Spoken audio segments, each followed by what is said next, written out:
Hey guys, what's up?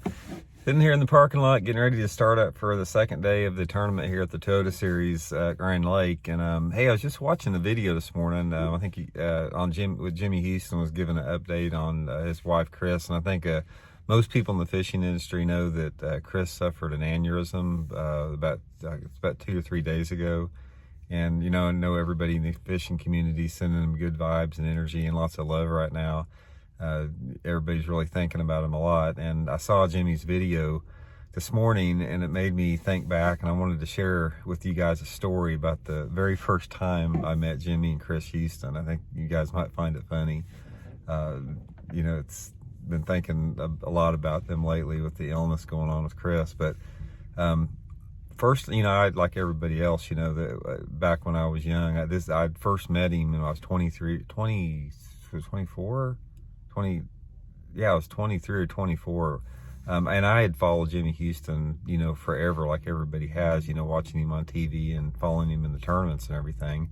Remember reading about him when he won Bass Angler of the Year in 1976, when he was in the red and white pants. He was one of the guys that first broke the mold of like the jumpsuits and that type of stuff. And I remember back in the 70s, he wore white slacks with like a red Bill Norman shirt, and he had the blonde flowing hair, so he was really stood out back then. It was really, and an awesome angler.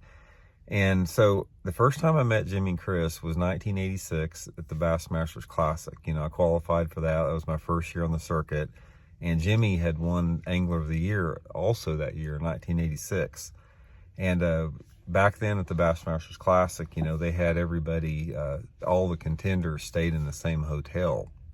Everybody, left from, they had boats provided for us and that type of stuff. And all the functions, the banquets and everything are at the same hotel. So we were all staying under the same roof. And I can't even remember, it's been so long ago, I can't even remember why I had to go see him. But it was something, I think, if I can remember right, I think something about everybody flew into the tournament. And I think something was like part of my luggage accidentally got sent to Jimmy and Chris's motel or hotel room, just down the hallway from where I was staying in the same motel. So pretty sure if I remember right, that was what it was. So anyway, Bass called me and said, "Hey, Jimmy, your bag or whatever's at Jimmy's room up there, he's in room 250 or whatever it was. I can't remember." So anyway, I'm all nervous. I'd never met Jimmy Houston in my life. And so I got to go over there and meet Jimmy to pick up this bag. And you got to remember, I'm 23 years old, first time out of Missouri, just off the turnip truck, been following this guy forever, so I'm really nervous. And I walk over and knock on the door room to their motel room, and Chris answers the door there, and she goes, "Yeah, come on in, Randy," like she knew me and everything, super nice. And I open the door to the hotel room door, and as soon as I open the door, right to the left is the bathroom. And the bathroom door is open, and there's Jimmy Houston taking a bubble bath in the tub when I walk in there. That's the first time I met Jimmy Houston. And he was like as friendly as could be, but I remember how odd that was. It's like, man, I didn't even know that guys took baths anymore. Everybody took a shower, but Jimmy was lounging. He had bubbles going, and he was kicked back in the tub, and, just like Jimmy Houston is, all friendly and laughing and that type of stuff. And so I got my bag and everything from him, and talked to him a little bit. Super nice people, really made me feel comfortable, down to earth. And I was a little embarrassed, but he didn't have any problem with it at all.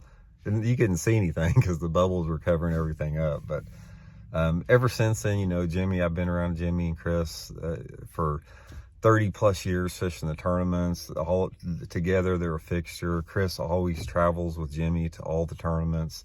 Always has, always practices with him. And one thing I remember about Jimmy and Chris is that Chris was out there fishing with Jimmy every practice day. I don't care if it was 15 degrees or if it was pouring down rain.